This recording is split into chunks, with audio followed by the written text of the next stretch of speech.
Halo,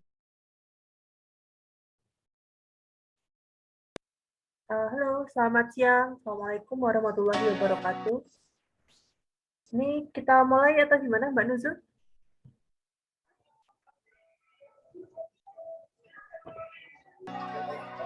Oh, benar lagi. Oke.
Selamat siang. Assalamualaikum warahmatullahi wabarakatuh. Selamat siang para peserta Brownback ke-12 dari Pusat Kedokteran Tropis dengan tema Pursuing a PhD Degree. Terima kasih sudah join ya di Zoom atau yang join melalui YouTube PKT FKKMK UGM. Untuk siang hari ini kita akan ada sharing session dari narasumber yang luar biasa, teman-teman kita, kakak-kakak kami di PKT. Namun sebelumnya saya perlu menyampaikan beberapa peraturan. Terima kasih teman-teman sudah join. Mohon tetap menonaktifkan mikrofon selama nanti sharing session. Kemudian apabila perlu menanyakan sesuatu, silakan bisa dituliskan melalui chat atau nanti pada saat sesi tanya jawab, teman-teman bisa langsung raise hand dan bertanya kepada para narasumber. Jangan lupa nanti teman-teman dari panitia akan menyampaikan link presensi di kolom chat. Silahkan teman-teman bisa mengisi presensi. Nah, nanti ini kita sharing santai saja. Sudah ada 4 narasumber kita yang keren dan hebat. Kita akan perkenalan satu persatu ya. Saya perkenalkan terlebih dahulu. Oh ya, sebelumnya saya Lutfi Azizatunisa yang akan memfasilitasi sharing kita pada siang hari ini. Saya dari FKKMK UGM. Baik, sudah ada Mbak Morita. Selamat siang, Mbak Morita. Selamat siang, Mbak Lufi. Ya, terima kasih Mbak Morita sudah join. Mbak Morita, ini nama lengkapnya Dr. Antonia Morita Iswari Saktiawati, PhD. Mbak Morita adalah dosen di Departemen Penyakit Dalam FKKMK UGM. Beliau menyelesaikan PhD dari University Medical Center Groningen, Belanda. Beliau merupakan awardee PhD dari Dikti, kemudian research interest terkait pulmonologi, infectious disease, dan tuberkulosis. Publikasinya sudah sangat banyak, nanti mungkin bisa di-googling namanya Mbak Morita di Google Scholar. Baik, kemudian ada yang kedua, ada Mas Henry. Selamat siang, Mas Henry. Selamat siang. Halo, Mas Henry. Mas Henry, ini nama lengkapnya Mas Henry Surendra, SKM MPH PhD, FRSPH. Beliau adalah Postdoctoral Research Fellow dan Epidemiologist di Oxford University Clinical Research Unit Indonesia. Beliau menyelesaikan PhD dari London School of Hygiene and Tropical Medicine, Inggris. Beliau merupakan awardee LPDP untuk PhD degree-nya. Research interest beliau terkait epidemiologi, surveillance, serology. Nanti juga riwayat publikasinya beliau sangat banyak. Teman-teman bisa googling namanya Mas Henry Surendra. Kemudian yang selanjutnya ada Mas Arka.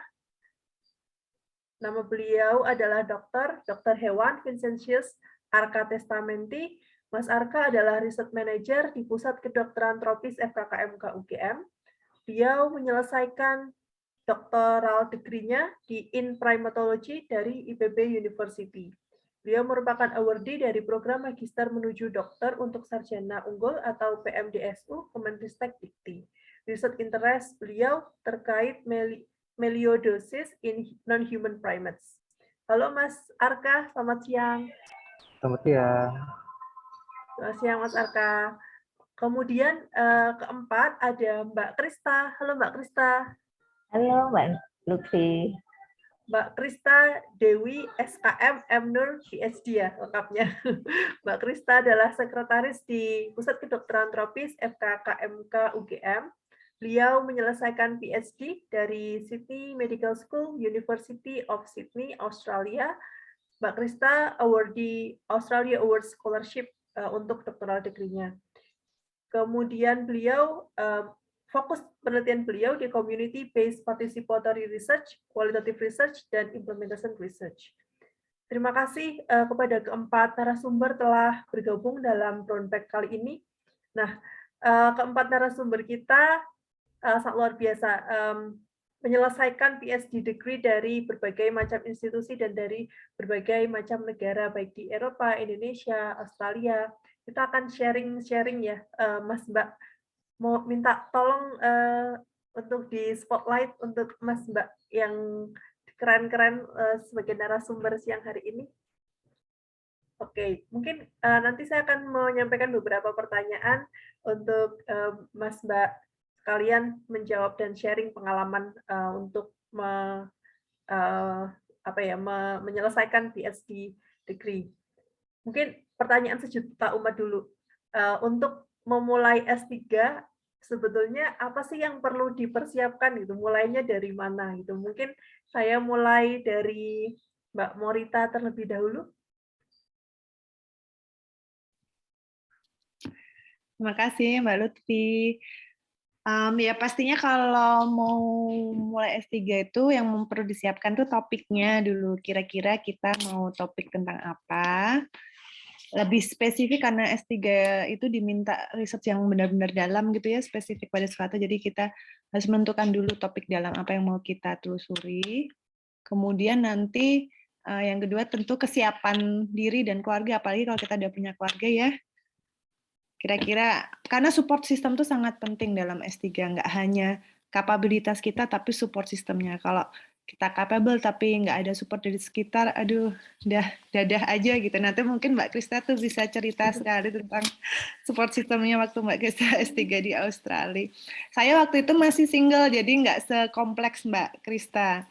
Ya di perjalanan di tengah-tengah aja, lalu saya menikah, punya anak 2, ya akhirnya habis itu benar-benar kerasa support system benar-benar diperlukan. Setelah support system, ketiga nanti memang mencari, harus mulai searching kira-kira supervisor dan universitas mana yang cocok untuk kita. Mungkin itu dulu Mbak Lutfi, kalau yang lain mau nambahkan. Terima kasih Mbak Morita. Tadi Mbak Morita nyebut Mbak Krista, mungkin Mbak Krista mau sharing dulu memulainya bagaimana untuk S3. Ya, mungkin ya seperti disampaikan Mbak Morita, memang yang pertama itu keluarga, karena saat itu saya sudah berkeluarga, punya anak. Cuma artinya ya udahlah, namanya juga mencari beasiswa ya, coba-coba ya. Jadi yang penting tadi sudah disiapkan, waktu itu research topik sudah dapat, kemudian supervisor juga sudah dapat, kemudian sudah apply university, tinggal menantikan ininya ya, dari scholarship-nya aja itu. Kemudian yang lebih penting lagi juga sebetulnya ketika kita juga S3 itu berarti kita sudah memikirkan karir apa yang harus kita lalui gitu ya. Jadi memilih topik itu sama juga memilih kita itu ke depan itu mau apa sih gitu. Apa yang mau menjadi expert kita. Nah, itu juga penting di dalam kita memilih topik riset. Jadi nggak sekedar riset tapi memang berhubungan dengan karir apa ke depan kita. Mungkin itu yang bisa saya tambahkan. Baik, tadi Mbak Morita support system, Mbak Krista identifikasi karir ke depan itu seperti apa, itu juga perlu dipikirkan sebelum mendaftar sekolah S3 begitu ya Mbak Krista. Mungkin Mas Arka, kemudian nanti Mas Henry juga bisa menyampaikan dulu perjalanannya seperti apa. Silakan Mas Arka. Ya, oke, baik. Kalau dari saya malah mundur lagi tahapnya sebelum yang tahap disebutkan oleh Mbak Murita dan Mbak Krista. Yang pertama adalah untuk betul-betul meyakinkan diri apakah PhD degree itu adalah sesuatu yang Anda butuhkan atau tidak. Karena jadi harus meyakinkan diri sendiri dulu bahwa betul-betul ingin mengambil jenjang S3 ya. Karena tidak semua orang, tidak semua posisi membutuhkan posisi itu. Jadi ketika kita memutuskan, oh saya ingin mengambil PhD ini karena saya ingin mengembangkan karir ke arah sini yang membutuhkan expertise yang bisa saya dapatkan selama PhD. Jadi itu dulu sih. Saya beberapa kali kalau ditanya harus apa sih yang perlu disiapkan? Yang pertama ya disiapkan niat dulu, niat untuk mengambil PhD. Kalau nggak niat, maksudnya hanya hanya mengambil kesempatan seperti itu, kalau tidak dibarengi dengan niat, kayaknya sih akan challenging ya ke depannya, gitu Mbak. Persiapan niat dan mental ya Mas. Iya. Baik, kemudian Mas Henry, silahkan Mas Henry. Ya, maaf Mbak, boleh di-refresh lagi Mbak pertanyaannya supaya Ya. karena udah banyak sekali jawabannya. Oke, pada saat kita mau S3 itu pertama yang perlu disiapkan apa itu Mas Henry? Berarti ini berangkat dari sudah punya niat ya, mau S3 gitu ya. Ya. Oke, mau S3 ya. Kalau saya mungkin tidak bisa memberikan jawaban yang ideal, tapi karena ini ceritanya dari banyak narasumber, jadi mungkin saya ceritakan apa yang saya lakukan ya ketika dulu saya memang berniat ingin S3 dari sebelum saya lulus S2. Apa yang saya lakukan? Mungkin mundurnya agak jauh lagi nih saya.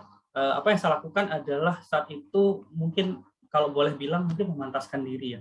Memantaskan diri. Jadi selama saya baru begitu saya lulus S2 sampai kemudian saya apply S3 itu sebenarnya prosesnya cukup intens sebenarnya.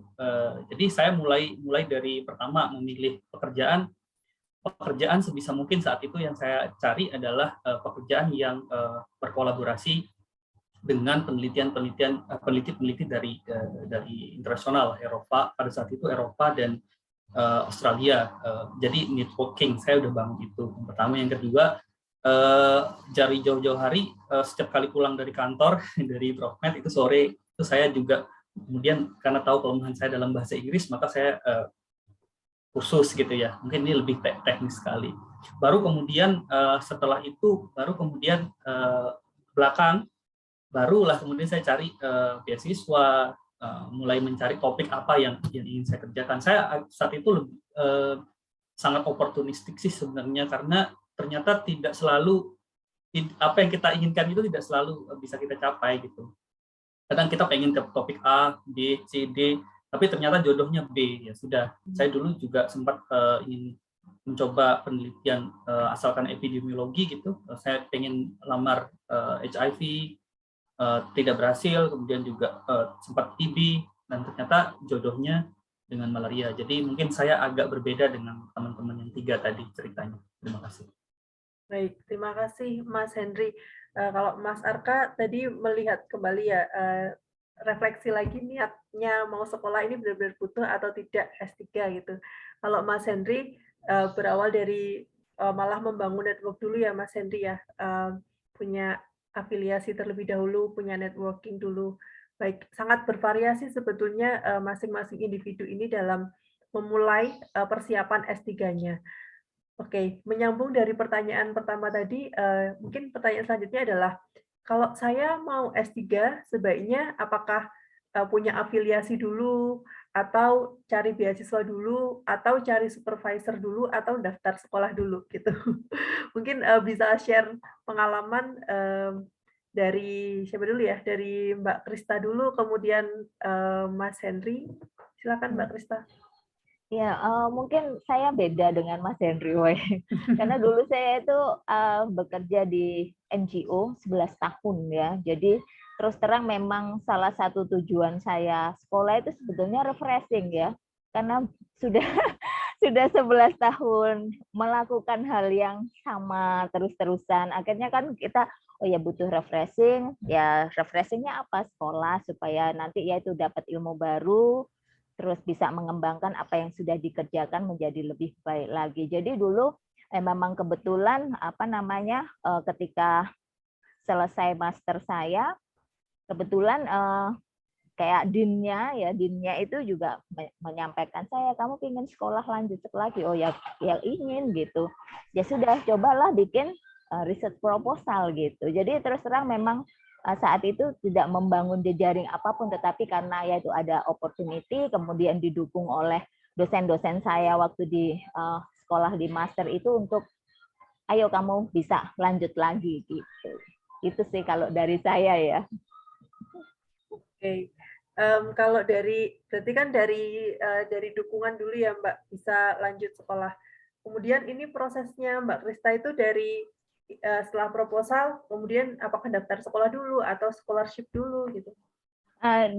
Pertama tadi karena kita harus mencari supervisor, yaitu din saya, profesor saya itu bilang coba kamu bikin research proposal. Kemudian saya bikin brief ya gitu, terus beliau bilang oh aku tertarik dengan researchmu gitu, aku mau jadi supervisormu sekarang.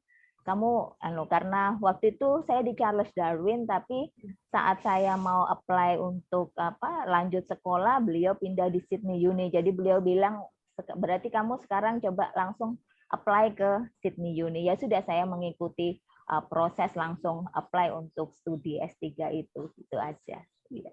Baik, terima kasih Mbak Krista. Karena Mbak Krista dari universitas di Australia, mungkin bisa diberikan gambaran sedikit kalau PhD di Australia itu sebagian besar seperti apa?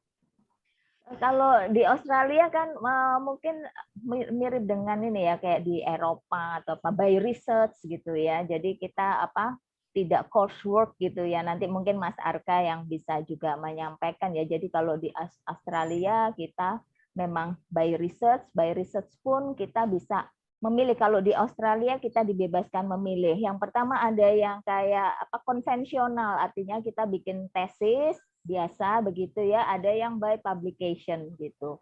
Jadi kita dibebaskan untuk memilih gitu. Kemudian prosesnya mungkin tidak sama dengan yang lain ya, nanti mungkin yang lain bisa cerita. Jadi kalau saya sering mendengar ada kayak ujian kompre lah, harus ada supaya proposal ini. Kalau di Australia, di Sydney Uni ya, terutama yang saya alami itu tidak ya. Jadi kita hanya memang ada kayak progress report setiap tahunnya ya, untuk memperbaiki aja proposal kita, metodologinya seperti itu. Jadi tidak ada yang ujian benar-benar oh ini berarti sudah lulus baru bisa ke tahap selanjutnya, ada officially PhD candidate itu nggak ada di sana ya. Jadi benar-benar, dan saya ngerasakan betul-betul kita itu benar-benar kayak dilepas mandiri ya. Semuanya itu benar-benar belajar, karena misalnya profesor saya bilang kamu lebih tahu pada saya apa yang akan kamu kerjakan, risetmu kamu lebih paham pada saya hanya membantumu untuk menuliskannya secara akademik. Jadi mereka betul-betul merasa bahwa ya ini research project kita yang tahu, beliau hanya mengarahkan secara akademik. Itu kalau pengalaman saya, Mbak Lutfi. Terima kasih Mbak Krista. Sedikit memberikan gambaran ya buat teman-teman yang berminat untuk melanjutkan studi S3 di Australia. Demikian yang sudah di-share sedikit gambaran dari Mbak Krista. Kemudian kita mungkin akan beralih bagaimana kalau di Eropa, terutama di UK dan di Belanda. Mungkin dari Mas Henry dulu, kemudian Mbak Morita.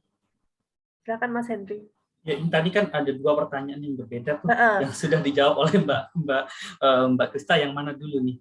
Yang ini dulu Mas, kalau daftarnya gimana? Apakah mulai dari supervisor, scholarship dulu, itu dulu deh. Kemudian nanti terkait progres untuk studinya di UK. Ya, kalau prosesnya yang saya lakukan saat itu sebenarnya antara mengambil daftar beasiswa dengan mencari supervisor itu berjalan secara paralel. Jadi saya apply beasiswa, kebetulan saat itu LPDP itu memang diwajibkan kita untuk memilih universitas mana Tapi saat itu memang tidak wajib mencantumkan letter of acceptance gitu. Jadi saat itu saya memilih aja universitas sembarang gitu yang kira-kira saya suka. Tapi kemudian di tengah jalan saya juga kemudian mencari supervisor. Jadi bukan hanya satu orang yang saat itu saya hubungi, bukan hanya di London School, tapi juga di salah satu universitas di Belanda juga. Dan kemudian berjodohnya dengan yang di London School, sehingga beliau kemudian memberikan semacam letter of acceptance dari beliau sendiri. Kemudian itu yang saya gunakan untuk kemudian mengajukan tujuan universitas yang saya tuju setelah saya mendapat beasiswa. Kemudian untuk prosesnya sendiri mungkin tidak terlalu detail teknisnya, tapi secara garis besar PhD yang di UK sepengetahuan saya memang 100% by research. Tapi seperti di kampus saya, di tahun pertama itu kita tidak langsung menjadi PhD student. Jadi programnya itu disebut MPhil/PhD. Jadi di tahun pertama semua calon PhD student itu dianggap sebagai MPhil student sampai dia berhasil kemudian membuat rancangan penelitian atau mungkin publikasi dan sebagainya, dan kemudian dipresentasikan dan di-defense di tahun pertama. Istilahnya kalau di UK upgrading ya, naik kelas gitu. Jadi ketika kita berhasil, maka kita kemudian officially akan transfer menjadi PhD student. Tapi jika tidak berhasil, akan diminta submit disertasi S2, kemudian gelarnya ya sudah MPhil gitu ya. Ujiannya itu tadi pas upgrading sekali sama di akhir disebut FIFA ya, kalau di UK itu diuji oleh minimal 2 eksternal penguji eksternal yang di luar, bukan hanya di luar London School tapi di luar University of London. Jadi University of London itu ada banyak, ada LSTM, ada LSE, ada Queen's, Mary's, ada UCL. Jadi di luar itu, jadi challenging sih. Saat itu saya dapat kebetulan dua-duanya dari Oxford yang mengikuti saya.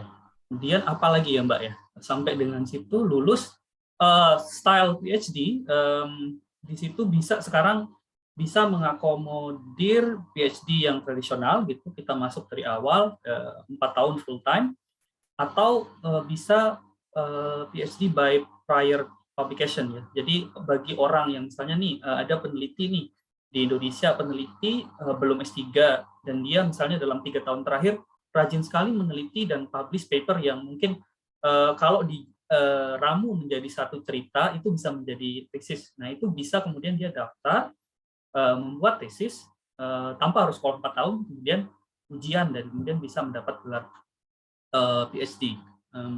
Dan satu lagi mungkin ya, karena temanya S3, kalau misalnya di London School itu ada 2 pilihan, bukan hanya PhD, tapi juga satu adalah Doctor of Public Health. Nah ini adalah 2 program yang berbeda gitu. PhD itu untuk academics, untuk researcher, tapi Doctor of Public Health itu adalah lebih ke profesional public health expert ya. Jadi 2 hal yang berbeda. Mungkin itu ya. Oh sorry, dan boleh mengambil modul MSc. Oh ya, MSc. Part-time boleh Mas, part-time. Ya, jadi boleh ngambil kuliah maksimal berapa ya? 5 ya, kalau nggak salah ya, setahun. Tapi tidak akan masuk kredit gitu. Jadi kalau kita merasa lemah atau ingin meningkatkan skills kita di mata kuliah tertentu, kita bisa ambil, enroll di sana, ikutin semua proses ujian, tapi tidak dapat nilai, gitu aja. Iya, dan ada program yang paruh waktu juga ya, Mas Henry ya? Betul, ada program paruh waktu yang 6 tahun ya. Berapa sekarang saya agak lupa. Agak lama, lebih lama. Ya, terima kasih Mas Henry sudah sharing. Mungkin Mbak Morita dulu apply-nya bagaimana, supervisor dulu atau kampus dulu atau scholarship dulu, dan jalannya bagaimana kalau di Belanda? Ya, makasih Mbak Lutfi. Di Belanda kayaknya campuran ya antara Australia dan UK. Ini kalau merangkum tadi dari Mbak Kisa sama Mas Henry.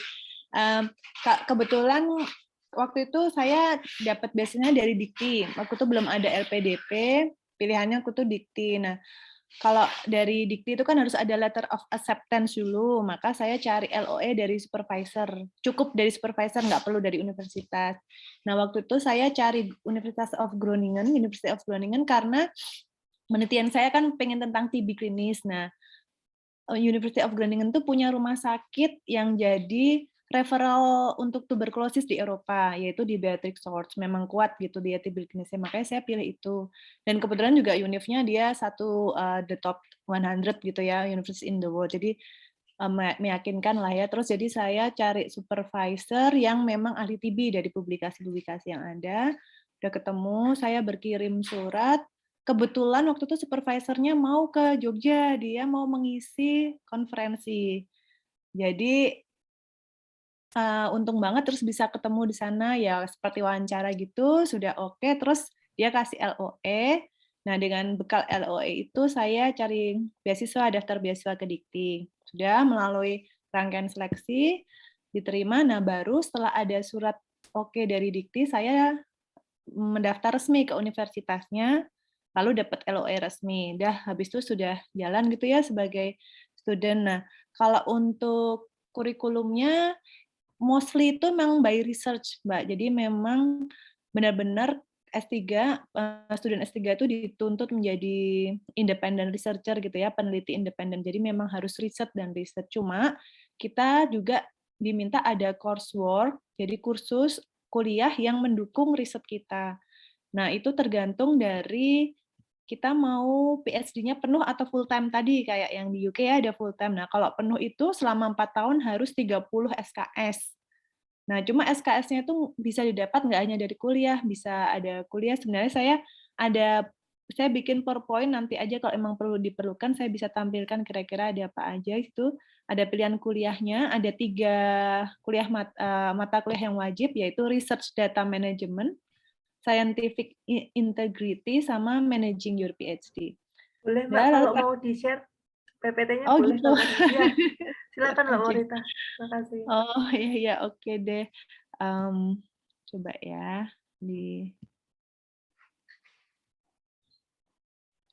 Udah ya? Udah ke-share ya? Boleh di full, ya, terima kasih. Ya. Jadi ini yang tadi ya proses pendaftaran S3-nya, nah sebagian besar by research, dan ini total SKS yang diperlukan. Kalau kita 4 tahun, kita mau S3-nya 4 tahun tuh 30 SKS. Kalau kita bisa menyelesaikan 3 tahun atau 2 tahun, 15 sampai 22,5, tapi sih ini jarang banget yang 3 atau 2. Nah, kalau yang separuh PhD gitu ya, part-time gitu 15 aja, regardless of the duration, jadi bisa berapa tahun. Nah, ini kursus yang wajib. Nah, ini jadi kursusnya itu kita bisa ambil dari berbagai macam denominasi. Ada bagian research skill dan knowledge itu macam-macam, banyak sekali. Nanti kita bisa pilih mana yang mendukung S3 kita. Kemudian ada denominasi, jadi bagian yang bagaimana untuk melakukan science secara baik gitu ya, responsible conduct of science-nya ada beberapa kursus. Ada bagian tentang komunikasi, gimana untuk berkomunikasi dalam science. Ada professional development. Jadi banyak sekali pilihan, sedangkan sebenarnya kita nggak perlu banyak. Jadi memang di situ kita harus benar-benar memilih. Ada juga tentang teaching, kalau kita mau jadi teacher atau dosen gitu setelah S3, nah ini bisa ambil kursus ini.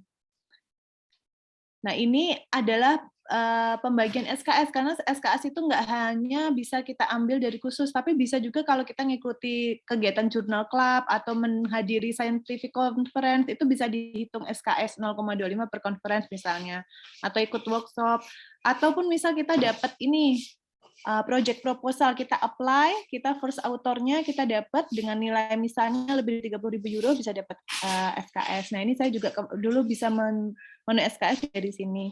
Atau kita mereview manuskrip ya, misalnya jadi peer reviewer itu bisa. Kemudian research stay di another institute. Kemudian ya kalau kita presentasi di conference atau kita menghadiri acara-acara Science Day di Groningen gitu ya, atau kita jadi panitia atau jadi pengurus kumpulan S3, mahasiswa S3 itu juga dapat. Jadi beberapa cara untuk mencapai 30 SKS tadi nggak harus khusus. Udah, mungkin itu dulu. Nah, ya. Terus apalagi Mbak ya tadi info yang diperlukan? Itu kayaknya itu ya. Dulu ya Mbak Morita. Berarti Ya, kalau di Belanda campuran ya Mbak, ada course-nya juga yang bisa diambil untuk memenuhi SKS-nya, gitu nggih Mbak Morita? Iya betul, dan itu yang notes penting. Jadi kalau kita bisa memenuhi itu requirement misal 30 SKS, nanti di akhir S3 dapat uang 250 euro. Dapat cashback, Mbak. Jadi, kenapa? Dapat cashback. Dapat cashback. Jadi itu Itu salah bukan satu deposit, Mbak. motivasi. Kenapa, Mas Itu Hendry? bukan deposit pas masuk. 250 pas keluar. Kalau di Bonus. LSATM deposit kok, Mas. Enggak Ada bercanda. deposit. Bonus itu, jadi itu bikin motivasi orang untuk bisa dapat. Jadi sebenarnya kalaupun nggak memenuhi itu nggak apa-apa, bisa lulus. Cuma kalau memenuhi itu dapat uang, nah gitu intinya. Motivasi, uang adalah motivasi untuk memenuhi SKS. Nah, baik. Terima kasih Mbak Morita. Sangat menarik ya. Berarti ada perbedaan antara di Australia, di Inggris, di Belanda. Kemudian sekarang kita minta cerita dari Mas Arka. Kalau di IPB pada umumnya di Indonesia itu seperti apa S3-nya? Monggo silakan Mas Arka. Oke, kalau tahap pertama yang tadi perlu dilakukan sih menurut saya berdasarkan jawaban dari Mbak dan Mas yang lain juga berarti sangat ditentukan oleh universitasnya dan juga jenis beasiswanya kan apa yang perlu disiapkan. Tapi rasanya sih menurut saya apapun beasiswanya mau pergi kemanapun kalau kita sudah bisa komunikasi dan menjalin semacam kesepakatan dengan supervisor itu akan lebih baik tentunya kan. Karena saya tahu ada beberapa beasiswa yang oh ya sudah nanti untuk memilih supervisornya nggak harus sekarang ketika daftar gitu, tapi kan ada juga yang harus dari awal. Nah, rasanya sih regardless jenis beasiswanya, kalau sudah punya supervisor akan lebih mudah. Seperti saya misalnya, saya tuh mengambil beasiswa PMDSU itu adalah beasiswa yang pada saat itu ya saya kurang tahu sekarang, pada saat itu di-assign ke dosen-dosen tertentu.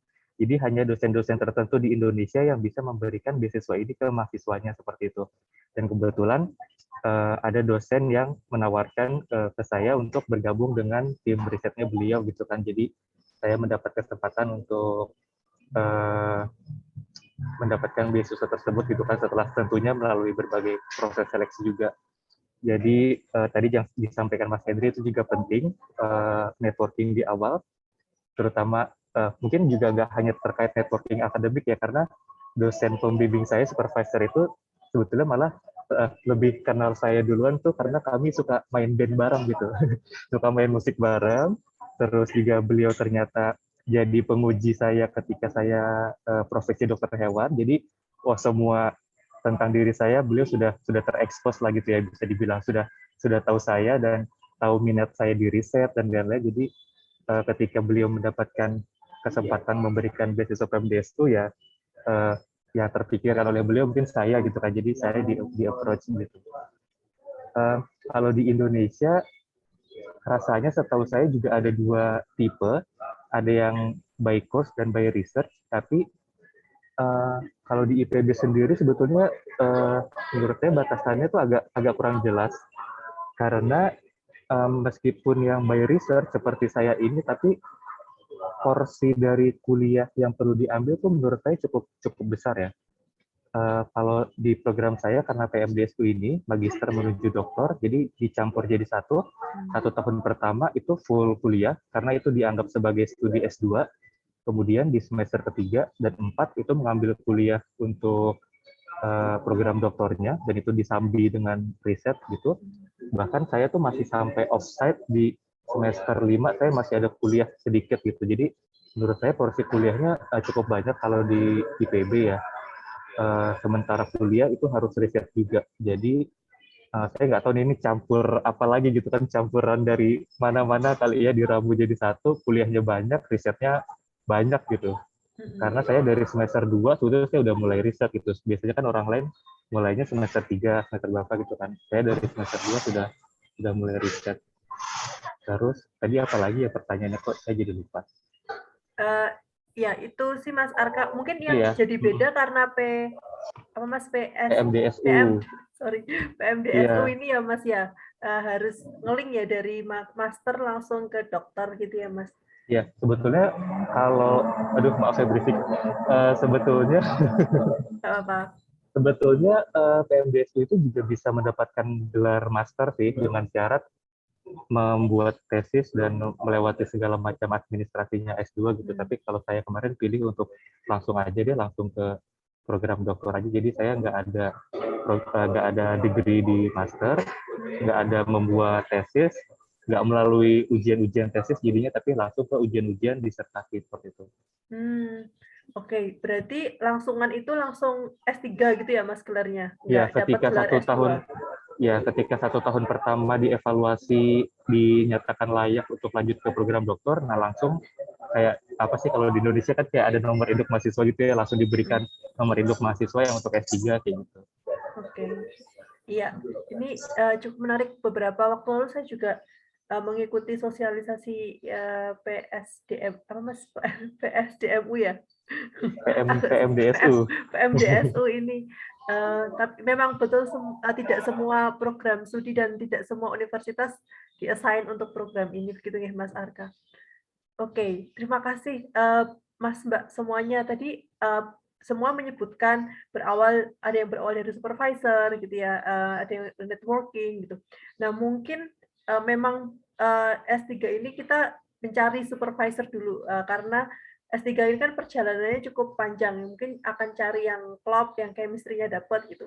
Nah, mungkin ini dulu tips untuk mencari supervisor itu bagaimana? Tadi kan Mas Arka dari nge-game bareng gitu ya. Mungkin dari Mas Arka dulu tips mencari. Main band, Mbak. Main band ya? Oh, band, sorry. Game saya dengar ya.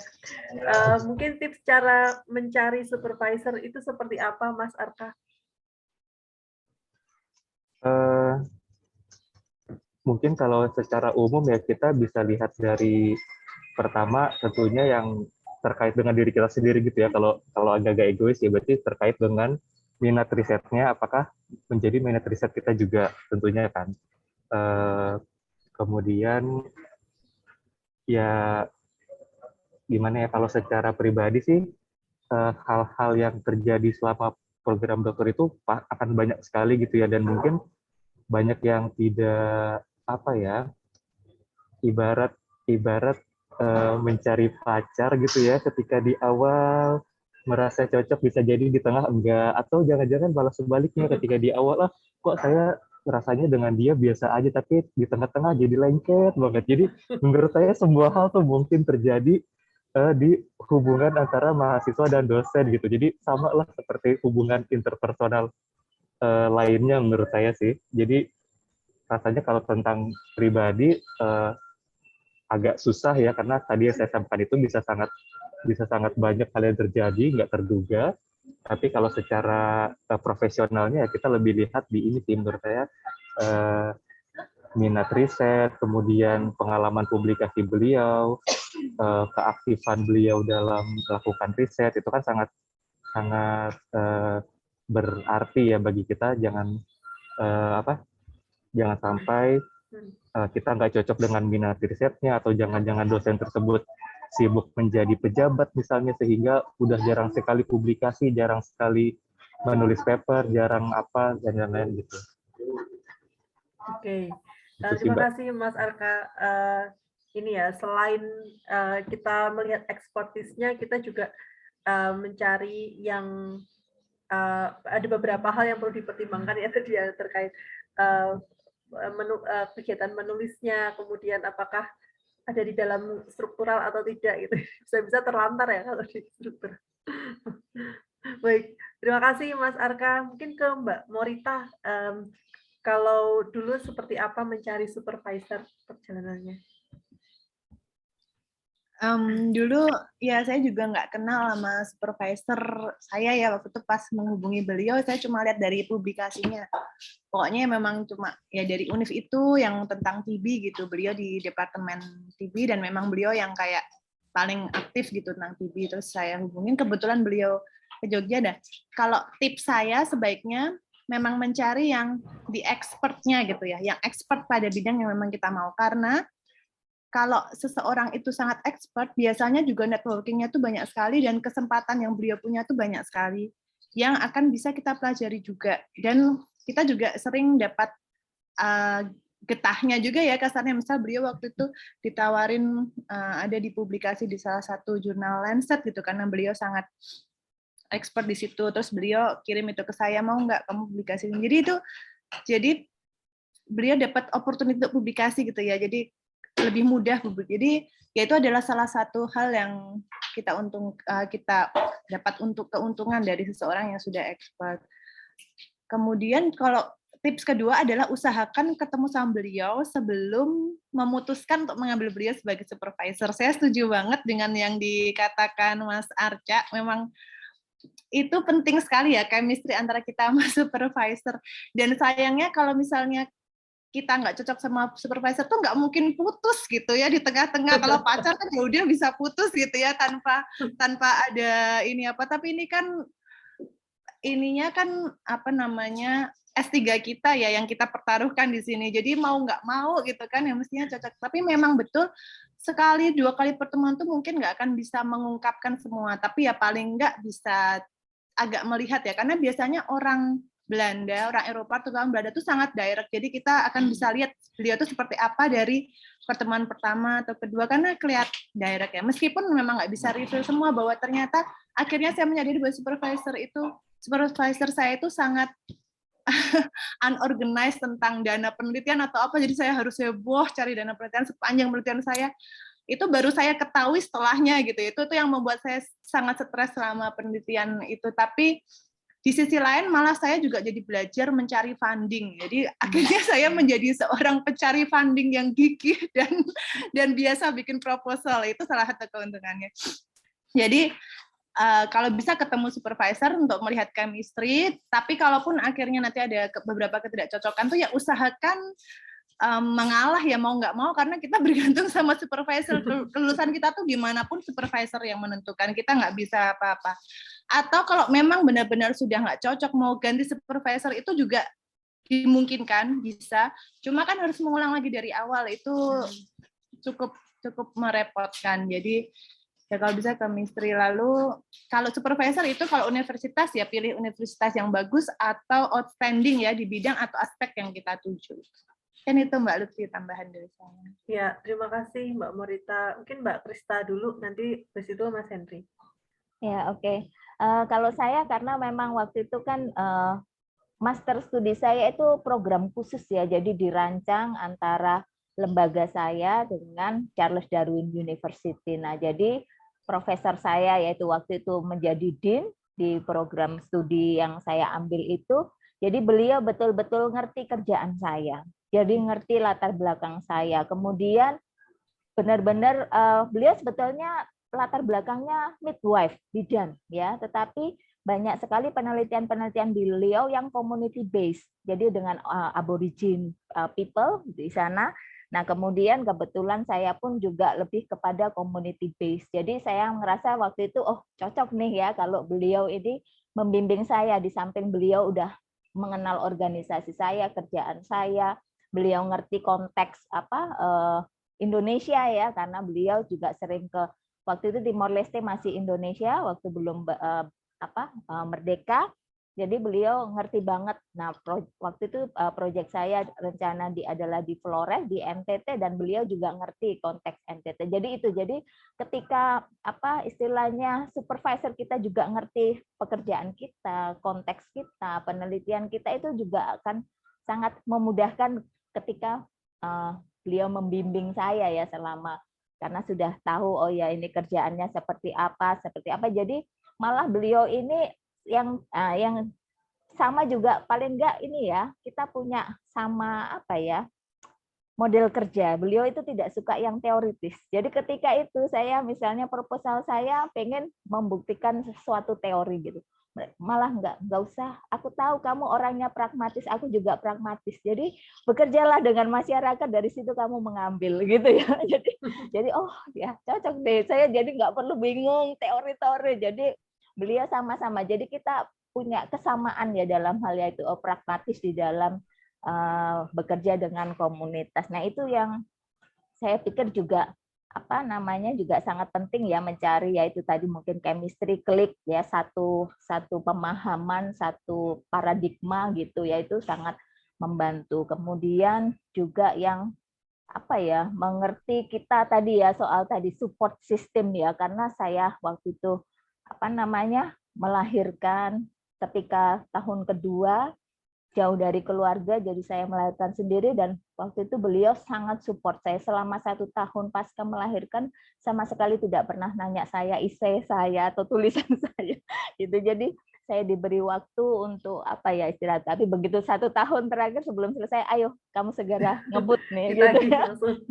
Langsung udah, kamu harus by publication, paling nggak 3 paper kamu harus tulis, ya udah itu. Tapi yaitu artinya kita saya setuju dengan Mbak Morita bahwa supervisor ini ya itu sangat menentukan keberhasilan kita. Jadi harus benar-benar cari yang betul-betul kita ngerasa ini adalah supervisor yang tepat gitu. Oke, terima kasih Mbak Krista. Mencari yang betul-betul mencari yang tepat, yang cocok, klik gitu ya Mbak Krista. Iya. Baik, terima kasih. Kemudian Mas Henry mungkin bisa share perjalanan mencari supervisor. Mungkin yang ideal-ideal udah semua ya disampaikan Mas Arca, Mbak Merita dan Mbak Krista. Udah saya kira yang ideal-ideal sudah, dan saya setuju memang sangat ngaruh sekali. Kehebatan supervisor, jejaring supervisor itu sangat-sangat akan membantu, tidak hanya selama kita S3, tapi juga begitu kita lulus, mudah tidaknya kita mendapat tempat yang tepat itu sangat-sangat dipengaruhi oleh bagus tidaknya supervisor gitu. Kalau saya mungkin ceritanya saja ya, karena saya mungkin akan balik ke kebutuhan teman-teman yang akan mau S3 ini ya. Tak tahu dulu kelemahannya apa, kemudian apa yang ingin dicapai ketika S3 gitu. Mungkin itu juga menjadi itu kemudian menjadi sesuatu yang penting juga. Misalnya ketika kita saya ingin belajar publikasi yang bagus di jurnal yang sangat high impact, maka saya cenderung akan mencari supervisor yang memang sudah punya track record gitu, publikasi di yang bagus gitu, di luar dari topik riset. Nah, pada kasus saya saat itu, karena saya background saya adalah epidemiologi lapangan, dan ketika S2 saya belajar lebih kuat di metodologi riset, terlepas dari evaluasi program, apapun penyakitnya, kemudian investigasi outbreak, apapun penyakitnya, saat itu malaria, hepatitis A, keracunan makanan. Jadi saya saat itu lebih menekankan tujuan saya adalah skill set-nya. Apa skill set yang ingin saya perkuat gitu. Jadi saat itu as long as tentang fieldwork, manage data, kemudian analisis yang kuat gitu kalau saya. Jadi apapun penyakitnya, karena ketika bekerja di TropMed pun saat itu bekerja di HIV, kemudian juga di TB, kemudian juga bekerja di neglected tropical diseases. Jadi saya itu justru tadi saya bilang, dari networking itu saya mencoba mencari supervisor itu tidak jauh-jauh gitu.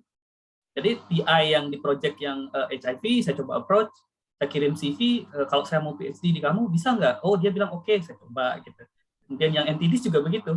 Tapi kemudian kenapa akhirnya saya dapatnya di London School, ini juga mungkin kayak Mas Arca bilang tadi ya, gaulnya juga diperluas ya Mas, ngeband tadi ya. Nah kalau saya sih kebetulan dulu pas acara makan bersama dengan pegawai TropMed, dan kebetulan saya duduk di samping almarhum Prof. Supargiono yang saat itu direktur Pusat Kedokteran Tropis, dan saya bilang kalau saya juga ingin S3 nih, dan beliau langsung bilang, oh saya bisa kenalkan kamu dengan kolaborator saya di London School. Oh oke. Saat itu saya nggak ngerti apa itu London School. Ternyata saya googling, wow, nomor 1 dunia juga ya ternyata untuk tropical medicine, kemudian nomor 2, nomor 3 global untuk public health. Jadi ya more or less itu ya Mas Arca ya, gaul yang luas ya Mas. Jadi saya nyoba-nyoba gitu, networking, apply aja kalau saya. Jadi mungkin akan balik ke case teman-teman masing-masing akan sangat berbeda. Tapi idealnya ya tadi yang dibilang oleh teman-teman yang lain. Terima kasih.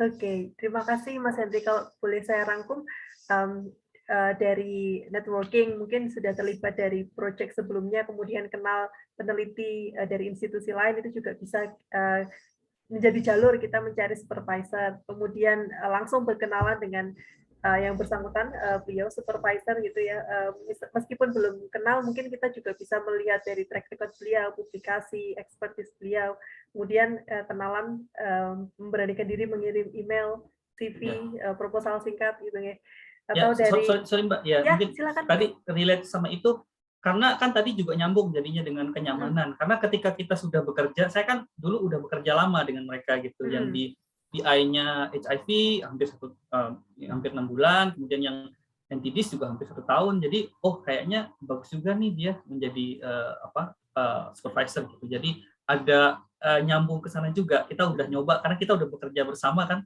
malah mungkin saya malah merasakan lebih banyak terpapar dengan calon supervisor dibandingkan Mbak yang lain tadi ya, Mbak dan Mas yang lain gitu.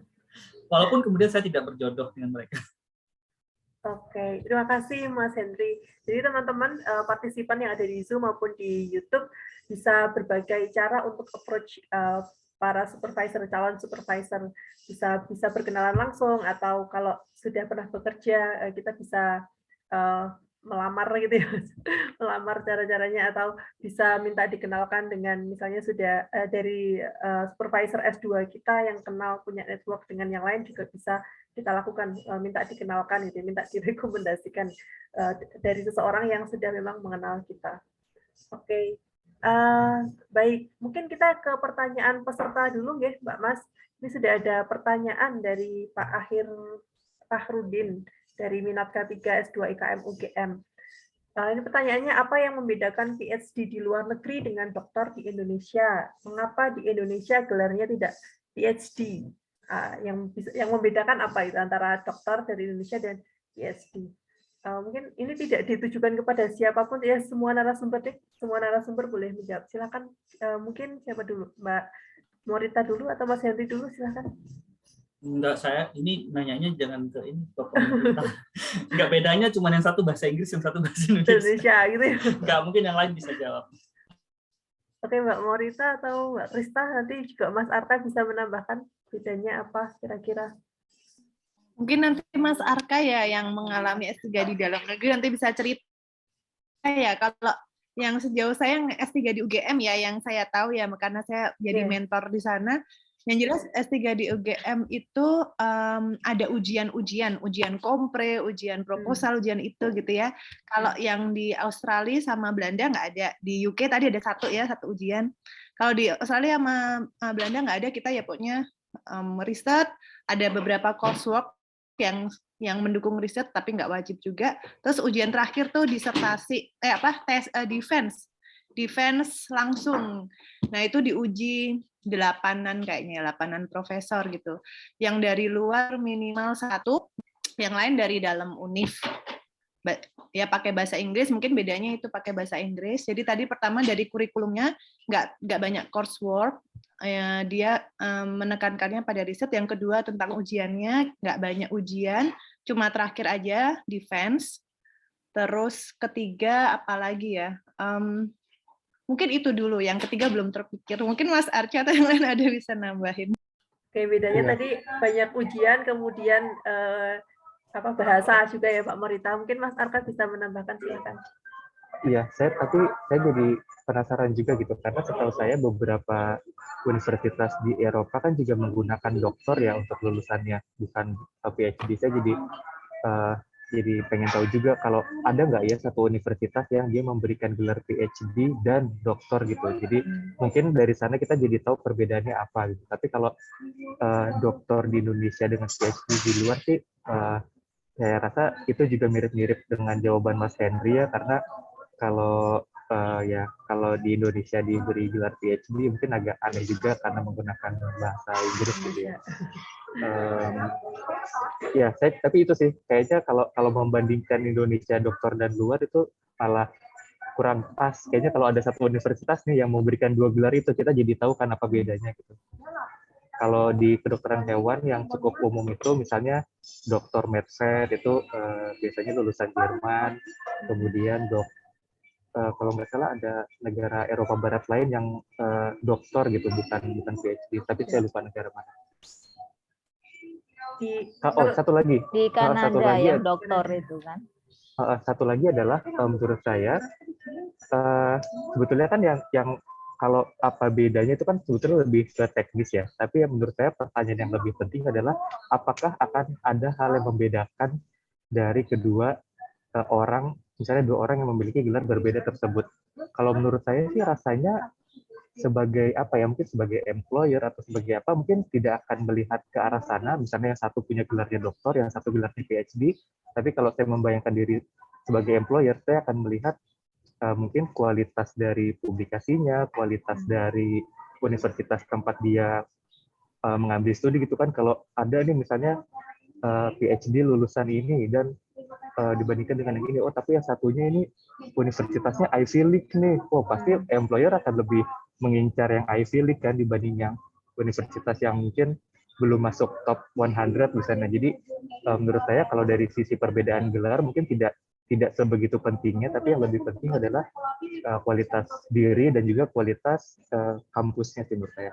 Kalau supervisor mungkin ada beberapa employer yang mempertimbangkan sih, tapi rasanya yang lebih penting kualitas publikasi dan kualitas kampusnya sih biasanya. Oke, terima kasih Mas Arka. Tadi Mbak Krista mau menambahkan, silahkan. Enggak, sudah cukup ya. Iya. Sudah cukup ya. Setuju dengan yang dikatakan Mas Arka ya. Sebetulnya nggak ada bedanya ya, sama-sama perjuangannya sama-sama berat gitu ya untuk meraih gelar itu gitu. Ya bedanya kalau di LSHTM ada di dokter PhD sama ada PhD ya Mas Henry ya. Iya, kalau kita kan di kesehatan memang mereka ada dokter public health. Saya kira bukan cuma di London School ya. Di beberapa universitas di Australia juga ada gitu, Flinders gitu, karena saya tahu beberapa lulusan Australia, misalnya Dr. Pandey ya, Dr. Pandey itu juga dokter public health, atau beberapa juga dari Taiwan juga ada juga program dokter public health. Jadi memang tergantung ininya sih. Tapi kan at the end of the day juga kita kadang-kadang kan juga dipanggilnya juga, kadang-kadang kita juga ditulisnya cuma dokter gitu, cuma DR gitu, nggak harus selalu. Sama aja pertanyaan ini, apa bedanya PhD dari London School misalnya dengan lulusan Oxford yang tulisannya DPhil. Panjangannya sama-sama dokter filosofi kan. Jadi saya kira itu mungkin hanya style aja. Mungkin kan di Indonesia nih udah ada nih MSc, kemudian MPH. Mungkin ada, makanya saya tadi di sini ada bos dari fakultas enggak, ada Pak Doni atau siapa. Nah, mungkin beliau bisa kasih pandangan apakah suatu saat di UGM itu akan menjadi PhD juga, karena kan MPH itu kan juga sudah bahasa Inggris, dulunya mungkin MKes ya. Monggo Pak Doni. Pak Doni ada. Kalau sempat. Halo Pak Doni. Oh enggak bisa ini. Fisiknya tidak ada. Oh masih di meeting. Oke, masih di meeting. Baik Pak, terima kasih. Baik. Oh Mbak Lutfi, saya keinget satu lagi nih, tadi mungkin bisa jadi perbedaan yang ketiga nih tentang publikasi. Jadi kalau di UGM itu, ini kan yang saya tahu UGM ya, nanti mungkin IPB Mas Arca bisa cerita. Kalau di UGM tuh syaratnya lulus tuh harus publikasi minimal Q3 gitu ya. Nah kalau di Belanda mereka Q1, dan itu tidak hanya satu tapi minimal 2 yang udah publish, 2 submitted misalnya gitu. Jadi memang beda di masa, tapi ini kan karena memang di Indonesia kita masih budaya menulis kan masih kurang ya, memang sedang diperjuangkan. Kalau di sana kan kayak biasa. Jadi cuma bedanya itu aja. Baik, terkait syarat lulus ya Mbak Morita, syarat lulus dan publikasinya itu. Baik, terima kasih. Kemudian ini ada satu pertanyaan lagi dari Mbak Beatrix kepada Mas Henry ini. Apakah PhD di LSHTM mewajibkan publikasi paper dan seberapa banyak seandainya ada kewajiban itu sebelum tesis? Mungkin bisa dijawab Mas Henry. Terima kasih Mbak Beatrix. Langsung ke saya. Tidak wajib. Di LSHTM itu pilihannya, saya bilang tadi ada 3 style sih.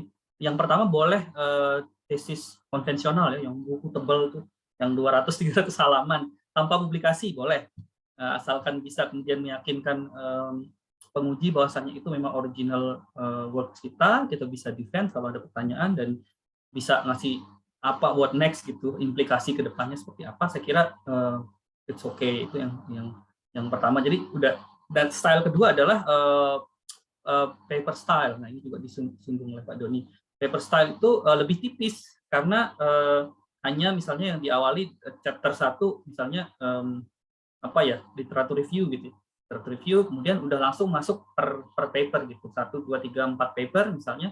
Kemudian yang ke chapter 6 discussion secara general terkait dengan apa sih yang menghubungkan antara chapter 1 2 3 4 5 gitu. Nah, itu yang kedua. Yang ketiga tadi adalah thesis by prior publication. Jadi tidak harus sekolah 4 tahun, tapi jika misalnya nih saya sebagai peneliti dalam 3 tahun terakhir sudah publikasi 4 misalnya, dan misalnya semuanya tentang epidemiologi COVID-19 misalnya, bisa saya buat tambah 1 chapter lagi, 2 lah mungkin, 1 introduction, yang terakhir discussion terkait keempat-empat ini, kelima-limanya bagaimana itu, kemudian saya bisa daftar, kemudian bisa defense itu. Dan di Australia juga seperti itu. Kebetulan saat ini saya juga menjadi co-supervisor, jadi salah satu PhD student yang akan enroll di tempatnya Mbak Krista ini, Charles Darwin University bersama Menzies gitu. Jadi saya sebagai co-supervisornya, itu juga stylenya seperti itu. Dia dapat beasiswa 4 tahun, akan dapat gaji 4 tahun, tapi dia nanti tidak perlu berada di sana. Yang penting dia publish, terakhir diuji gitu. Malah lebih enak. Dapat gaji 4 tahun, tidak harus seperti sekolah gitu, tapi seperti ya bekerja lah. Ya, makasih. Mudah-mudahan menjawab Mbak ya. Lutfi, mungkin saya nambahin yang paling membedakan antara yang ini ya, PhD kayaknya di Australia dengan yang lain. Nah, kalau di Australia itu kita defense-nya bisa memilih oral atau tidak. Ya, jadi kita boleh milih defense-nya oral langsung ya itu yang mungkin kayak Mbak Morita atau kita di depan banyak orang. Kalau enggak, saya memilih yang tidak oral. Jadi hanya di review. Nah, di review itu kita harus punya 3 reviewer. 1 reviewer internasional, itu kita cari. Kemudian yang 2 itu dari universitas di Australia. Nah, itu yang mungkin membedakan. Jadi kita nggak pakai defense-defensean gitu ya. Jadi hanya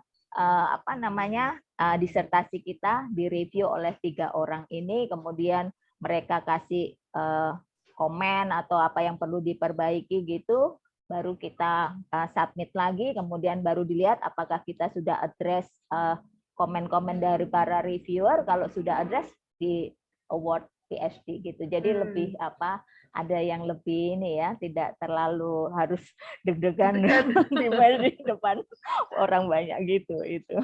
Oke, terima kasih Mbak Krista. Mungkin saya ke Mas Arka atau Mbak Morita. Kalau di UGM atau di IPB atau di Indonesia, kalau Mbak Mas tahu, kan ada ujian tertutup, ujian terbuka kayak gitu ya. Mungkin bisa dijelaskan Mas Arka dan Mbak Morita. Ya, mungkin saya dulu ya.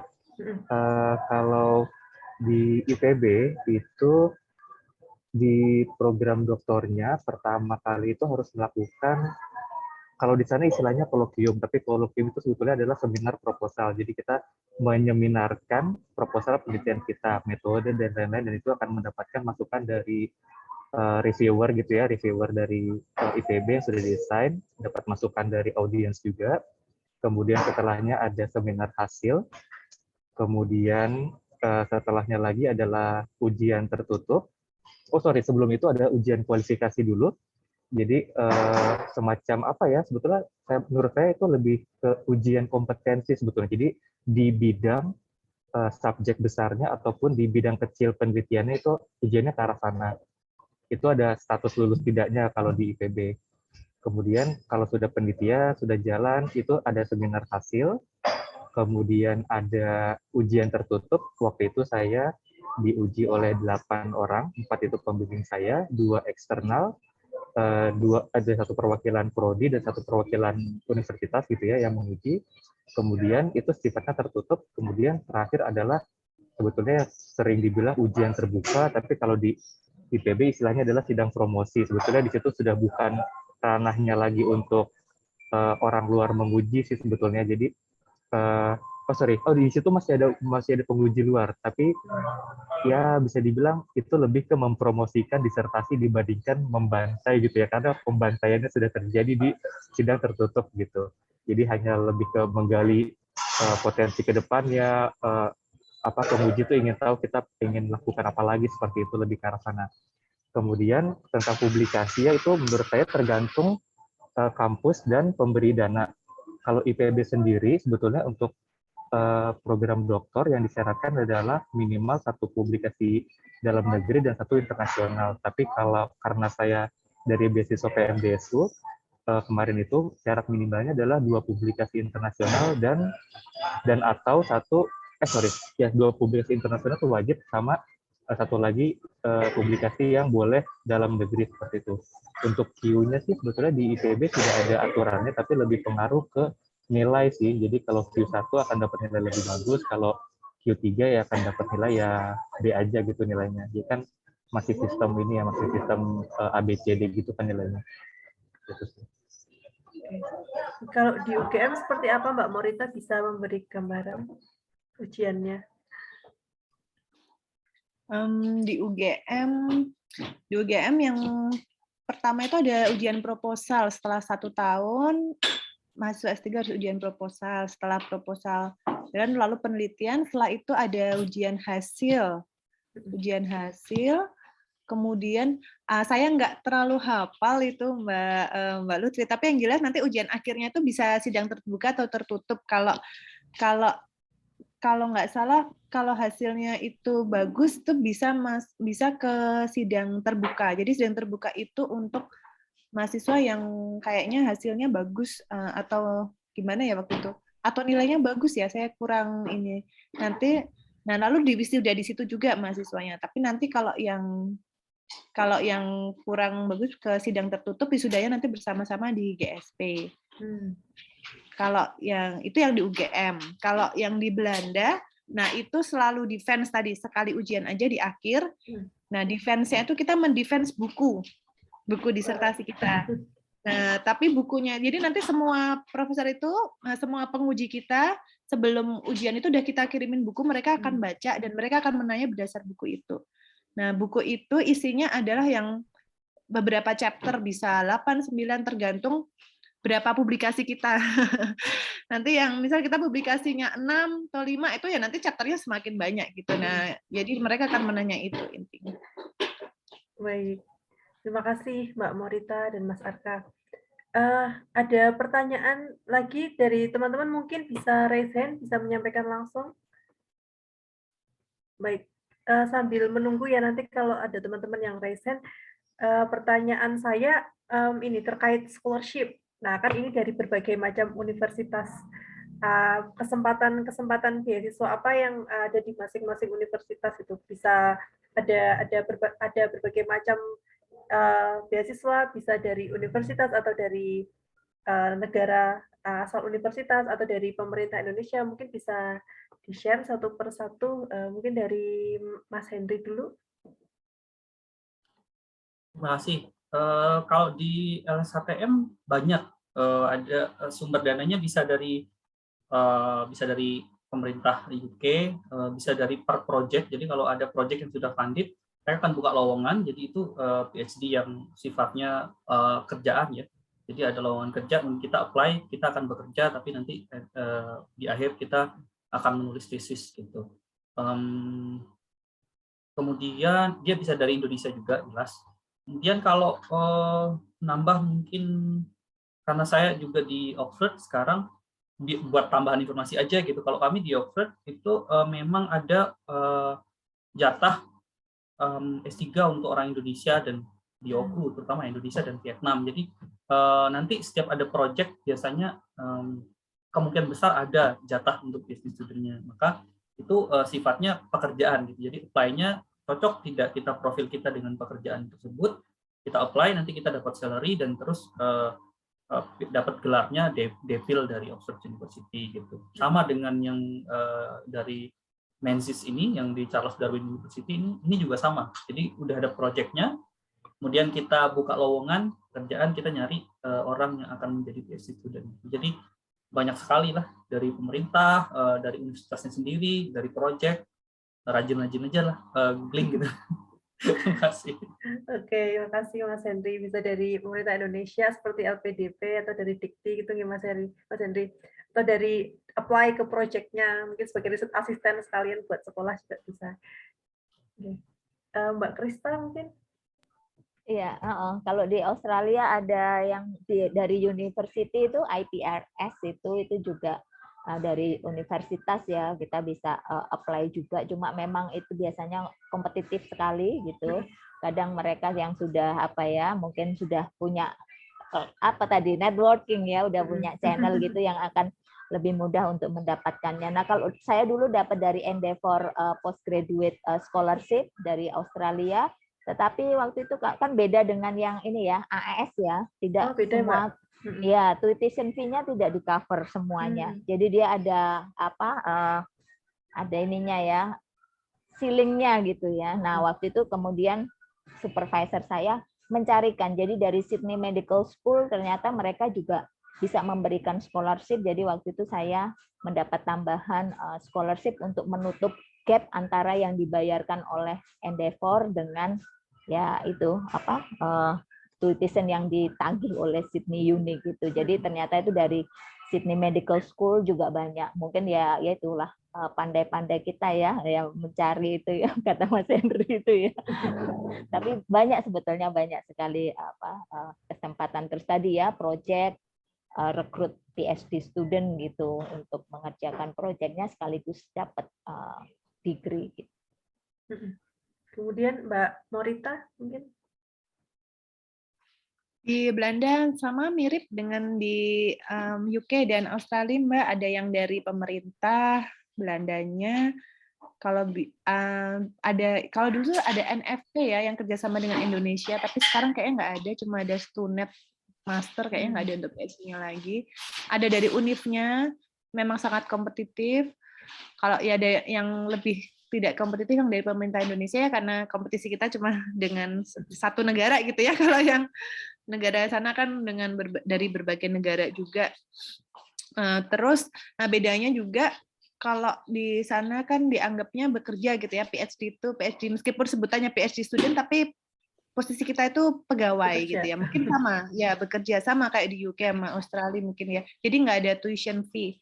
Kalau di Indonesia kan memang kita dianggap student, mahasiswa, jadi kita harus membayar tuition fee. Kalau di Belanda nggak bayar, Mbak? Ya, nggak ada. Di Australia ada tuition fee-nya. Ada ya? Ada, ya. UK ada SPM ada juga, ada dan sangat mahal sekali. Sama ya. Ya Mbak Lutfi ya.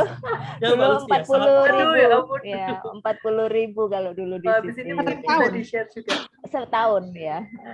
Oke, kita ke Mas Arka dulu, nanti di sini kita bisa share suka dukanya jadi PhD student. Monggo Mas Arka dulu kesempatan beasiswa yang bisa ya, kalau di Indonesia, kalau beasiswa yang full gitu ya, beberapa yang besar kan seperti LPDP dan Kemendikbud itu yang cukup umum, dan biasanya kalau informasi beasiswa sih sudah tertera di universitasnya langsung ya, di websitenya biasanya juga ada.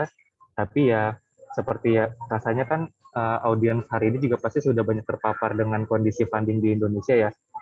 Kalau dibandingkan dengan funding S3 di luar negeri pastinya lebih kecil dari sisi nominal, kemudian juga untuk beasiswa risetnya juga saya lihat-lihat sih kayaknya memang banyak yang kecil gitu ya.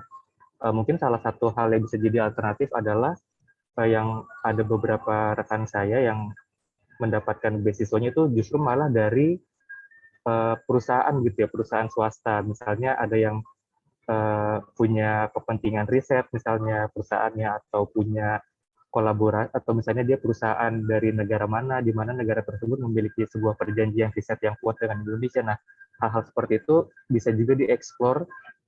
Misalnya apa ya? Misalnya kalau yang ini agak jauh, misalnya teknik pangan gitu ya, misalnya dapat beasiswa dari Ajinomoto di Jepang, tapi untuk kuliah di Indonesia. Nah, itu hal-hal seperti itu juga memungkinkan untuk dieksplorasi sih. Tapi kalau secara umum yang sering LPDP Kemendikbud ya dana penelitiannya nggak terlalu besar. Makanya di Indonesia itu banyak beasiswa yang tanda kutip memberikan beasiswa itu ke dosen-dosen yang memang tanda kutip punya proyek sampingan. Jadi agar dana yang mereka berikan itu tidak menjadi satu-satunya sumber dana untuk riset. Jadi apa ya, semacam mahasiswa tuh dititipkan ke dosen yang punya penelitian ABCD, sehingga ketika penelitian E masuk, masih banyak hal dari ABCD yang satu topik gitu ya, yang bisa berjalan bersamaan dan saling support sih. Kalau yang saya dengar konsepnya Kemenristek itu gitu, orang yang dipilih sebagai dosen yang berhak memberikan jatah PMDS itu adalah dosen-dosen yang punya proyek-proyek internasional. Kalau nggak punya, kayaknya nggak akan bisa jadi dosen PMDSU gitu. Baik, terima kasih Mas Arka. Ini ada satu pertanyaan di chat untuk semua narasumber. Apakah ada beasiswa PhD khusus PNS daerah non-dosen yang menanggung anak dan istri? Mungkin saya bantu jawab satu ya, LPDP Pak Aswat. Mungkin nanti yang lain bisa menambahkan. Silakan monggo siapa yang punya jawaban untuk pertanyaan Pak Aswat ini. Monggo. Ya, Mas setahu Hendri saya atau Mbak LPDP Kristia, ya, karena Iya. kalau kecuali kalau ini ya, kalau apa namanya yang beasiswa saya karena dari pemerintah Australia paling tidak menanggung semua, tetapi ketika saya bawa anak itu di ini ya, apa dapat subsidi untuk childcare gitu ya. Terus kalau sekolah di public school itu free juga, tidak perlu membayar karena kita beasiswanya dari pemerintah Australia. Itu aja. Tapi kalau untuk hidup, apa asuransi apa tidak ditanggung gitu. Jadi Pak menambahkan, silakan. Iya, itu tadi benar LPDP. Kalau pengalaman ini Pak Aswat ya. Iya. Saya satu Pak, saya bukan PNS. Nomor dua, saya juga bukan dosen. Dan tiga, saya juga dari daerah Pak. Saya dari Lombok Pak, dari NTB. Saat itu saya daftar beasiswa LPDP reguler. Iya, mereka mengcover biaya hidup, family allowance sebesar 25% dari living allowance-nya si awardee per kepala dan maksimal 2 orang saat itu. Jadi ketika saya bawa anak dan istri, saat itu istrinya 1, anaknya 1. Jadi ya dapatnya 50% gitu Pak, tambahan 50% dari living allowance saya. Jadi bawa anak-anak itu justru menambah pendapatan kita Pak gitu. Saat itu ya LPDP gitu. Jadi bisa dicoba sih Pak. Mungkin itu ya. Ya, terima kasih Mas Hendri. Mas Arka, Mbak Morita, mau menambahkan? Saya belum menikah, belum punya anak, jadi silakan. Saya curcol ini Mas. Mbak Morita mungkin. Silakan Mbak Morita mungkin. Enggak, yang saya tahu juga cuma LPDP yang Mbak Lutfi, nggak ada tambahan. Oh iya, mungkin AAS itu ya Mbak Krista yang ya, S3 sama ada. sama itu tadi apa lebih ke itu tadi apa kalau ada childcare subsidi, kemudian kalau free kalau di sekolah public school di Australia gitu ya. Iya, dan Pak Asad, LPDP maupun AAS itu punya, kalau LPDP ada afirmasi daerah misal tertinggal atau timur gitu. Kalau AAS ada geografik yang diprioritaskan gitu untuk mendaftar dan diterima. Mungkin bisa dieksplorasi nanti di website-nya masing-masing. Kemudian ini dari Mas Vido, mungkin ini pertanyaan terakhir ya sebelum nanti kita akhiri. Mas Vido pernah baca salah satu syarat mengambil PhD adalah komponen riset sewaktu menyelesaikan S2 minimal 25%. Ini perhitungannya bagaimana gitu, karena setahu Mas Vido S2 di Indonesia biasanya 3-4 semester dan riset tesis dilakukan di 1-2 semester terakhir. Mohon penjelasan. Mungkin monggo siapa dulu, ini semua sih ditujukan kepada Mbak Krista, monggo. Ya kalau pengalaman saya juga dulu waktu apply di Sydney Uni pertama juga gitu. Ada komponen risetnya saya lupa ya berapa persen ya, malah kayaknya lebih besar dari 25%. Nah itu dihitungnya dari SKS kita waktu master. Kan master ada, karena waktu di Charles Darwin ada misalnya master project A, master project B. Nah itu ada berapa SKS-nya. Nah total SKS-nya ada berapa. Jadi itu nanti dihitungnya dari situ kalau saya dulu ya gitu. Kalau nggak tahu teman-teman yang lain. Jadi SKS untuk master project-nya itu dibagi dari apa seluruh SKS yang kita lalui di master itu. Oke, mungkin Mas Arka dulu ada info terkait ini. Saya malah belum pernah dengar sih, tapi kalau perhitungannya begitu kan malah jadi ini ya, malah jadi aman ya, karena mayoritas di Indonesia seperti yang Mas Vido tulis kan semester 1-2 biasanya kuliah gitu kan, kemudian entah setengah tahun sisanya atau 1 tahun setelahnya itu riset, berarti kan mestinya lulusan Indonesia berarti sudah mencukupi lah secara persentase gitu ya. Tapi saya pribadi sih belum pernah belum pernah punya urusan atau kepentingan tentang persentase riset itu sih. Jadi kurang paham juga. Oke. Terima kasih Mas Arka. Mungkin Mbak Morita nanti dilanjutkan Mas Henry kalau ada info. Kalau di Belanda nggak perlu ada perhitungan riset selama S2, Mbak Lutfi. Bahkan saya pun belum S2 bisa langsung S3 karena dianggap profesi kedokteran, jadi koasisten itu setara dengan S2. Dan nggak ada risetnya sama sekali pada waktu profesi itu. Baik, terima kasih Mbak Morita. Mas Henry? Yes, ini Mbak Lutfi kan juga baru keterima, selamat di London School PhD. Saya kira tidak ada ya syarat itu, selama yang utama itu supervisornya happy sih. Jadi kalau supervisor itu udah mau ngambil kita, dia bisa justifikasi ke departemen dan ke universitasnya sih. Jadi saya udah oke gitu aja, mau kita nggak punya pengalaman. Dan benar di UK malah bukan hanya untuk dokter ya, yang lulusan lain juga tanpa melalui S2 juga bisa gitu di beberapa tempat, asalkan itu tadi ditambah dengan mungkin pengalaman bekerja riset namanya. Terima kasih. Baik, terima kasih. Mungkin ini pertanyaan terakhir sebelum kita closing. Pengalaman paling menarik, mungkin juga suka duka selama menjalani S3 ini, biar yang mau daftar ini siap-siap juga nih mentally, physically. Mungkin dari Mbak Morita dulu.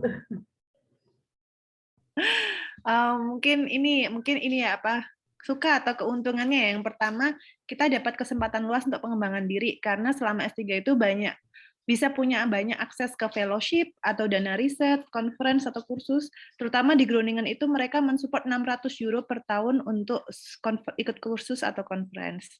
Kedua, networking, karena selama S3 itu kita bisa create banyak sekali networking ya, apalagi kalau kita posisi udah di Eropa gitu, lebih mudah ke negara-negara Eropa lainnya.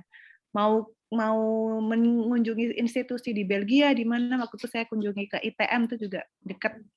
Ketiga, pengalaman belajar, karena kita benar-benar belajar, dilatih kayak dimasukkan ke kawah Chandra di muka gitu ya, gimana jadi independent researcher dilepas gitu. Jadi malah kita jadi belajar untuk manajemen penelitian, dan ya itu benar-benar survive untuk jadi independent researcher. Dukanya atau tantangannya yaitu kayak karena kita dilepas tuh kayak everything tuh is in our hand gitu ya, apa-apa tuh tergantung kita gitu ya. Itu tuh supervisor tuh hanya sebagai konsultan. Nah, jadi kadang kita juga feeling lonely karena kita tuh kayak di depan sendiri. Tapi saya rasa itu nanti memang kita sebagai researcher tuh sering sekali feeling lonely ya, bahkan sekarang pun gitu. Karena kalau kita punya suatu ide, kita menjalankan riset itu benar-benar riset yang kita mulai gitu, we feel lonely. Sebenarnya banyak dukungan orang sekitar juga ya, bagaimana kita ininya nanti. Terus duka tantangan yang ketiga tuh harus catch up knowledge, gimana pun teman-teman di sekitar tuh, apalagi yang mereka dari institusi di Eropa ataupun Amerika, memang mereka itu lebih knowledge dan kebiasaan membaca, kebiasaan menulis itu memang lebih bagus dibanding saya waktu itu ya. Saya nggak tahu yang orang Indonesia lain, tapi saya merasa tertinggal sekali. Jadi di awal tahun pertama tuh saya harus catch up banyak sekali sampai akhirnya udah lumayan gitu. Lalu manuskrip di reject, itu duka lain yang tak terperikan. Wah, pertama kali manuskrip di reject saya menangis bombay. Aduh, kalau sekarang ingat malu-malu. Tapi habis itu sering di reject sudah biasa. Udah di reject tuh, di reject. Tinggal masuk yang lain, di reject lagi, masukin dia. Jadi kayak mainan aja sekarang gitu. Jadi mungkin itu. Ya, terima kasih Mbak Morita. Mas Henry? Ya, susah ya. Kalau sukanya banyak sekali, udah disebutin sama Mbak Morita. Bisa jalan-jalan kemana-mana, conference, dibayarin, dikasih duit, bisa banyak kenalan, banyak teman. Begitu lulus, kalau udah punya networking, cari kerja itu pengalaman saya sangat mudah gitu. Karena saya begitu mau pulang itu udah banyak opsi, ada 3 tempat yang mau nerima saya gitu. Jadi saya tinggal pilih yang mana gitu. Sukanya itu ya, apalagi kalau dapat supervisor yang bagus gitu. Tantangannya mungkin lebih ke mentalnya harus kuat.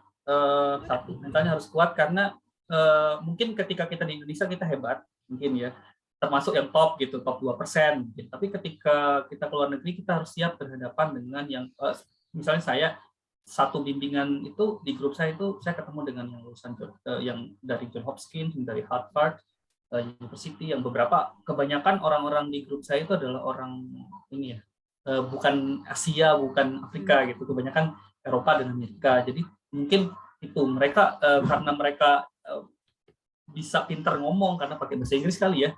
Jadi kelihatannya tuh mereka tuh top semua, tapi sebenarnya enggak juga gitu. Kita bisa catch up kok gitu. Cuman memang kekurangan kita karena kita bukan native aja gitu. Mungkin itu tantangan yang paling saya rasakan sih itu. Yang kedua, benar tuh, benar-benar kita harus persisten dan tahu apa yang kita mau. Jangan seperti di Indonesia, mungkin ya, saya nggak tahu sekarang mungkin sudah berubah. Dulu menurut saya sih lebih banyak didirect oleh profesor ya, supervisor. Tapi ini tuh kita yang direct itu. Jadi benar-benar kita jangan malu untuk kirim draft ke supervisor saya. Ini saya udah ngerjakan ini manuskrip. Saya tunggu feedbacknya paling lambat 2 minggu lagi. Gitu. Kalau dia seminggu belum ngasih, ingetin lagi gitu. Jadi kita jangan malu. Nah itu lebih ke kultur kali ya. Saya pun dikasih pesan itu oleh supervisor saya. Kamu ini tuh keberhasilanmu ada di tanganmu sendiri. Jadi kamu mau kamu berdiri di atas meja saya, tagih saya kalau saya belum ini gitu. Jadi be bold gitu, berani lah gitu. Dan jangan kebanyakan nunggu. Jadi harus segera gitu. Kita kan nggak biasa ngirim manuskrip. Saya berencana submit 2 minggu lagi. Kalau tidak ada yang jawab, berarti saya anggap oke gitu kan. Itu kan tidak biasa di kita, tapi ternyata itu biasa di mereka. Jadi lebih ke kultur kerja yang tidak ada di Indonesia. Dan di sana biasa dan kita harus cepat beradaptasi. Itu aja sih Mbak. Terima kasih. Terima kasih Mas Henry. Mbak Krista mungkin? Ya, menambahkan semua sudah disebutkan Mas Henry dan Mbak Morita. Terus sukanya lagi mereka fast respon. Nah itu ya, itu yang nggak didapatkan itu. Nah saya kasarnya ngerjain ya ampun, pertama proposal 1 minggu ngerjain, begitu dikirim dalam 10 menit sudah balik dengan merah-merah semua gitu ya. Dan jadi kebetulan supervisor saya itu juga secara struktural tadi kalau Mas Arka bilang itu juga sebagai direktur di unit di center gitu, sibuk sekali, tapi tadi ya fast respon. Jadi bahkan sampai sekarang pun ya ini sukanya juga ya, bahkan sampai sekarang pun kalau saya minta rekomendasi dari beliau cepat sekali responnya walaupun beliau sekarang sudah pensiun. Nah itu yang artinya yang saya merasakan itu sukanya. Kemudian mungkin pengalaman saya agak berbeda ya. Jadi kebetulan saya di situ adalah satu-satunya PhD student dari Indonesia di center tempat supervisor saya. Kemudian paling muda dan waktu itu yaitu melahirkan. Jadi semua itu sangat mensupport saya baik dari sisi ya ini ya rohani, fisik segala macam itu support sistemnya sangat luar biasa dan saya yakin mungkin jarang sekali yang mendapatkan yang seperti itu. Jadi saya merasa bahwa ketika berjuang PhD ini berat, tetapi ketika support system di tempat kita sangat suportif gitu, itu yang memudahkan saya juga untuk bisa menyelesaikan studi dengan momong anak sendiri gitu ya. Nah, kemudian dukanya itu yang saya rasakan, saya kan dia itu lama bekerja di NGO, tidak biasa dengan tulis-menulis yang akademik, tiba-tiba disuruh by publication, nggak ngerti. Dan tadi seperti Mbak Morita bilang, kita itu independent researcher, jadi dilepas, udah kamu belajar sendiri gimana caranya publikasi gitu. Nah itu ya, jadi itu yang mungkin struggling saya di situ ya, ketika ya ampun saya ini orang lapangan, terus harus disuruh menulis paper ya yang harus dipublikasikan internasional. Nah, tapi dari situlah tetap didukung oleh co-supervisor ya ketika itu dari sisi bahasa. Kalau dari konten mereka mengatakan sebetulnya sudah on the track, tapi mereka yaitu supportnya itu juga membantunya bahkan dalam sisi editorial ketika kita yaitu submit paper. Itu yang saya rasakan ya. Terima kasih Mbak Krista. Mas Arka, silakan.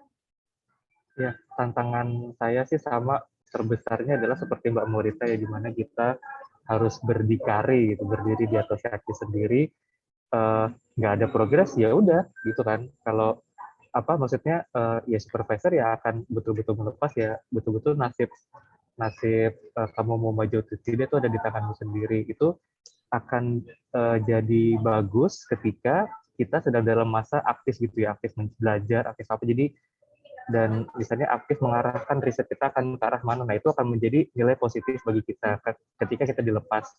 Tapi akan menjadi suatu hal yang negatif ketika kita sedang misalnya sedang capek gitu ya, sedang capek mental, capek fisik ya. Ketika dilepas itu ya tetap akan dilepas maksudnya gitu loh. Jadi makanya support system yang tadi disampaikan itu sangat diperlukan, karena kalau nggak kita ya siapa lagi yang mau mengarahkan dan mengerjakan hal ini gitu. Kadang seperti saya bilang kan bisa jadi dosen sangat sibuk gitu ya, misalnya mahasiswanya banyak, kita adalah satu dari sekian yang dibimbing misalnya kan. Jadi tidak akan detail itu misalnya dalam mengarahkan gitu, karena independent researcher harus bisa planning, executing gitu kan, sampai finishing lah, sampai ke garis finish itu betul-betul membawa apa sih, semangat diri sendiri gitu, bukan semangat dosennya kan yang dibawa kan. Kalau sukanya ya mayoritas juga udah disampaikan sih, terutama kalau yang paling berharga buat saya sebetulnya networking gitu. Dari saya studi ini saya bisa berkenalan dengan top-topnya melioidosis dunia gitulah, apa orang yang paling pinter, yang paling hebat tentang melioidosis di seluruh dunia saya pernah ketemu gitu, at least beremail gitu, tapi banyak juga yang pernah ketemu tatap muka gitu. Itu menurut saya sih pengalaman yang berharga banget sih. Oke, terima kasih Mas Arka. Terima kasih teman-teman di Zoom maupun di YouTube. Terima kasih para narasumber, karena waktu juga yang membatasi kita semua. Mungkin sebelum kita akhiri, kita foto bersama terlebih dahulu. Mohon bisa mengaktifkan kamera untuk bisa diambil gambarnya oleh operator. Baik, yang mau menghitung siapa nggih? Mas Reza? Boleh Mbak. Oke. Oke, mungkin semuanya bisa mengaktifkan kamera.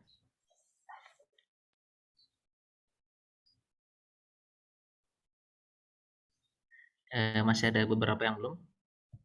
Atau langsung aja Mbak? Nggak apa-apa. Oke, kita ngambil 3 gambar dalam hitungan ketiga. 1, 2, 3. Oke, lagi 1, 2, 3 dan 1, 2, 3. Ya, terima Terima kasih. kasih Mas Reza. Teman-teman yang ada di Zoom, link presensi sudah di-share di chat, silahkan dapat diisi link presensinya. Terima kasih atas kehadiran teman-teman, semoga sharing kita pada sore hari ini bisa bermanfaat bagi semuanya. Untuk info kegiatan Pusat Kedokteran Tropis, teman-teman bisa mengakses melalui sosial media atau dari web Center for Tropical Medicine, ini sudah ada di dalam layar. Silakan bisa mengikuti dan nanti kalau ada kegiatan bisa mendapatkan info dari website dan sosial media. Yang bisa saya rangkum adalah perjalanan untuk mendaftar S3 atau mempersiapkan S3 ini sangat personal. Mungkin satu orang dengan orang yang lainnya akan berbeda, entah itu daftar sekolahnya dulu, melamar supervisornya dulu, atau dapat beasiswanya dulu. Ini juga perlu dipersiapkan dan timeline setiap orang berbeda. Itu teman-teman bisa mempersiapkan sesuai dengan pace teman-teman masing-masing. Dan perlu juga mempersiapkan diri karena nanti di dalam proses S3-nya harus mandiri seperti yang sudah di-share oleh para narasumber, harus mandiri, bisa mengelola riset sendiri sehingga bisa menyelesaikan S3-nya dengan sukses. Terima kasih, saya akhiri untuk Brownback Meeting ke-12 TropMed pada siang hari ini. Sampai ketemu lagi di acara TropMed selanjutnya, saya cukupkan. Terima kasih para narasumber. Wassalamualaikum warahmatullahi wabarakatuh. Waalaikumsalam. Waalaikumsalam. Terima kasih semuanya. Terima kasih semuanya. Iya. Terima kasih.